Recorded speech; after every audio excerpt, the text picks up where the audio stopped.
Welcome back, everybody. My name is Tucker, and in today's video, I want to talk about some concerns that I have as a Brooklyn Nets fan about some of the moves that the team has made this offseason. And I don't want this to be misconstrued as me not being excited for this team, because I am extremely excited to see how everything turns out with this group. And at the very least, there is that comfort level of having other guys on the roster that the team has already been successful with, like Spencer Dinwiddie and Karis LeVert and Jared Allen, and then bringing in the three new guys, obviously being Kevin Durant, Kyrie Irving, and DeAndre Jordan. But that doesn't mean that I don't still have some concerns, and that's what I want to talk about in this video, some things that I could potentially see going wrong in limiting what this team is going to be able to do over hopefully the next 4 years. Now, to be clear, I absolutely trust this coaching staff and this front office to work through whatever issues are inevitably going to come up, and the pessimist and the skeptic in me just can't really help but have some concerns about the situation. And the first one is just the Kyrie Irving thing. Like, this is a guy that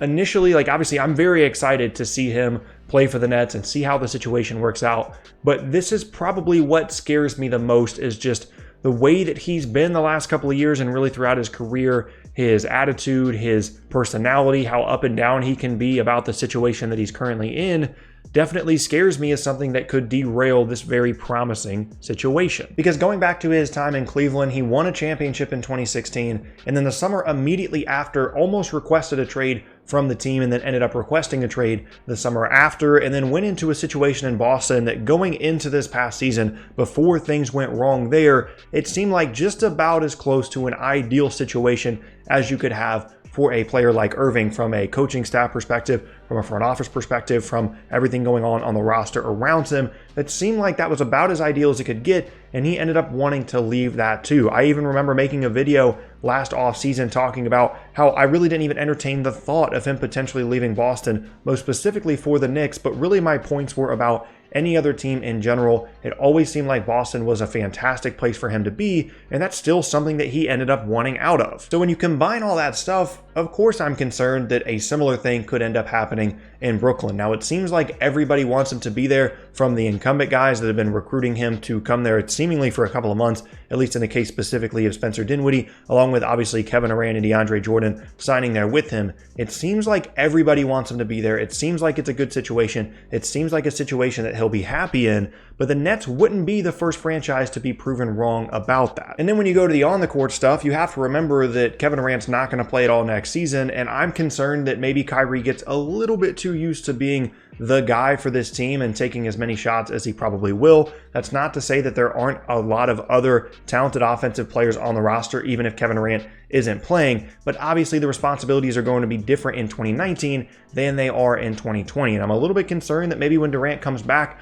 Irving isn't all that willing to be the second option that Durant probably wants him to be. I don't really know how that dynamic is going to work out, and just how the return of Durant to the situation is going to impact Kyrie's very ever-changing mood, at least so to this point in his career. That's the way it's been for him. So really, the Kyrie Irving thing to me is just the unknown, not knowing how he's going to handle any situation, not knowing how happy he's going to be from month to month, or from 6-month period to 6-month period. And this is a 4-year commitment that all these guys have entered into, and it's just going to be really interesting to see how it all works out. And again, it's just unknown. I have no idea. Secondly now, and it's a little bit weird to me that nobody has really talked about this. Like, I understand that Kevin Durant and Kyrie Irving are going to get the majority of the headlines as it relates to the Nets, but nobody's really talking about the DeAndre Jordan thing. And I think this has the potential to be really problematic for this Nets team. Now, he is good friends with KD and Kyrie, and I'm glad all that worked out, and I'm glad all of them are there, but he didn't exactly receive glowing praise from his time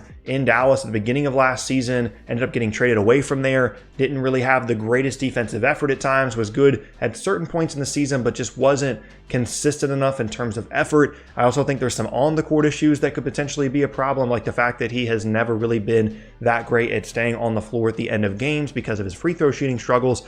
And then Jared Allen is there as well, who's been a promising 5-man for the Nets the last 2 seasons, was their starting 5-man all last season. And what happens if a situation comes up where the Nets are clearly better off with Allen starting and then DeAndre Jordan backing him up at the 5 spot? How would that affect the Nets' relationship with Kyrie and KD, knowing that they brought in DJ to play with those two guys? How is that going to affect DeAndre Jordan's mindset and perception of the franchise? How potentially has the signing of DeAndre Jordan already impacted how Jared Allen sees everything? Is he okay with it? Is that going to be an issue? There's just a lot of things in.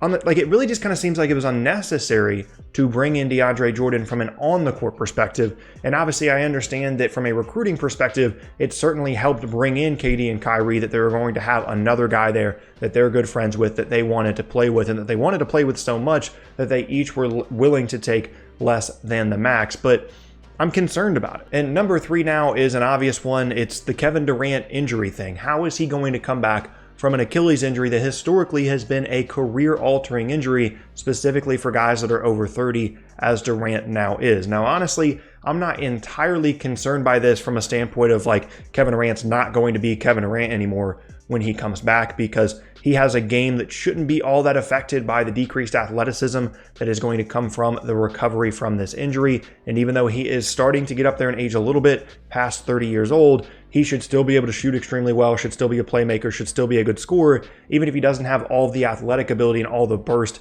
that he used to have, he's still an incredible athlete, incredibly long, incredibly tall, and incredibly skilled, that it really shouldn't impact him all that much. My issue comes in with how good this Nets team is going to need to be and how good Kevin Durant is going to need to be for them to be true championship contenders in 2020 and beyond. Obviously, they've got a great roster moving forward, but the rest of the league is starting to look really, really good as well. Everywhere you look, there are contenders for the championship. Depending on what happens with the Lakers, this video is being recorded before the Kawhi signing, so if he's already signed, I apologize. I had to do some videos ahead of time. But depending on what happens with them, there's 8 or 9 contenders around the league just for next season, and then that will probably be the case again in 2020. And so the Nets can't really afford, if they're going to be a championship level team, they can't really afford to get 75% of what Kevin Durant used to be. He was playing out of his mind right before the injury, and if the Nets get that version, then they're going to be an incredible team. But they need to get at least 85 to 90% of what Kevin Durant was pre-injury to be a true championship contender, just because of how good the rest of the league is. Now, don't get me wrong, he's still going to be amazing, and I think that he's going to come back pretty well from this injury. My question and my concern just comes from, is he going to be enough, is he going to be able to provide enough superstar power to this team to make them true championship contenders long term? I'm not sure. But in the end, like I said in the beginning, and like I've continued to reiterate throughout this video, I'm extremely excited to watch the Brooklyn Nets play this season and the following throughout this 4-year span that these guys are signed up for. And this is probably the most anticipated season for me of any of my sports teams across my entire life, whether it be the Carolina Panthers or anything NC State related or anything Brooklyn Nets related. I haven't been this excited for a new era of one of my teams probably ever. So don't get me wrong, I'm excited, but that doesn't mean that I don't still have concerns, and I'm not naive enough to think, oh, we signed these 3 guys, we've got all these other guys coming back, we're going to be incredible, because to a certain extent, that's what the Boston Celtics thought when they brought in Kyrie Irving and then going into this past season as well. So I am at least realistic in my expectations and in having some concerns for this team, because remember, this isn't like the Miami Heat super team situation of a couple of years ago, because they had 3 in their prime stars and Bosh, LeBron, and Wade, and then obviously LeBron was the best player in the league